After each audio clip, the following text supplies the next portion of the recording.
and I'm going to read you the story Caps for Sale. When we're done reading this story, what I want you to do is I want you to ask mommy or daddy or somebody at home to get a piece of paper for you, and I want you to tell me what your favorite part of this story is. Okay, so I'll repeat that again when we're done with the story, but this is how the story goes. So it's called Caps for Sale.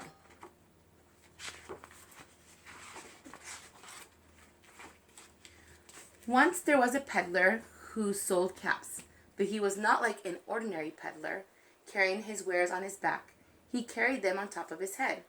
First he had on his own checked cap, then a bunch of gray caps, then a bunch of brown caps, then a bunch of blue caps, and on the very top, a bunch of red caps. He walked up and down the streets, holding himself very straight so as not to upset his caps.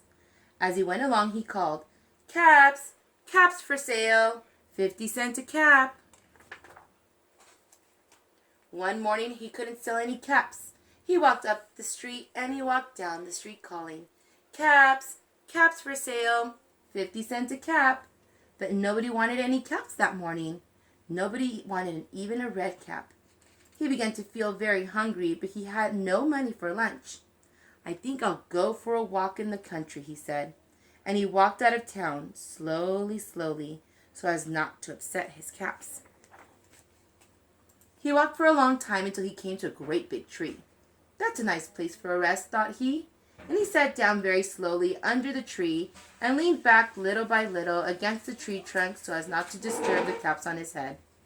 Then he put up his hand to his feet to feel if they were straight. First his own checked cap, then the gray caps, then the brown caps, then the blue caps, then the red caps on the red cap on the very top. They were all there, so he went to sleep. He slept for a long time. When he woke up, he was refreshed and rested. But before standing up, he felt with his hand to make sure his caps were in the right place. All he felt was his own checked cap. He looked to the right of him, no caps. He looked to the left of him, no caps. He looked in back of him, no caps. He looked behind the tree, no caps. Then he looked up into the tree, and what do you think he saw? On every branch sat a monkey. On every monkey was a gray or a brown or a blue or a red cap. The peddler looked at the monkeys and the monkeys looked at the peddler. He didn't know what to do. Finally, he spoke to them. "You monkeys, you," he said, shaking a finger at them. "You give me back my caps." But the monkeys only shook their fingers back at him and said, "Tss, tss, tss." This made the peddler angry, so he shook both hands at them and said, "You monkeys, you give me back my caps." But the monkeys only shook both their hands back at him and said, "Zzz, zzz, zzz." Now he felt quite angry. He stamped his foot and he said, "You monkeys, you better give me back my caps." But the monkeys only stamped their feet back at him and said, "Zzz, zzz, zzz." By this time the peddler was really very, very angry. He stamped both his feet and shouted, "You monkeys, you must give me back my caps." But the monkeys only stamped both their feet back at him and said, "Zzz, zzz, zzz."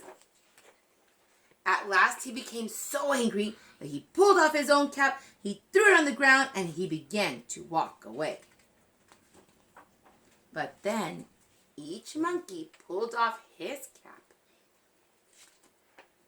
And all the gray caps, and all the brown caps, and all the blue caps, and all the red caps came flying down out of the tree. So the peddler picked up his caps and put them back on his head. First his own checked cap, then the gray caps, then the brown caps, then the blue caps, then the red caps on the very top.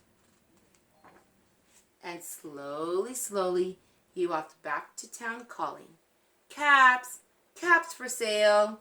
50 cents a cap!"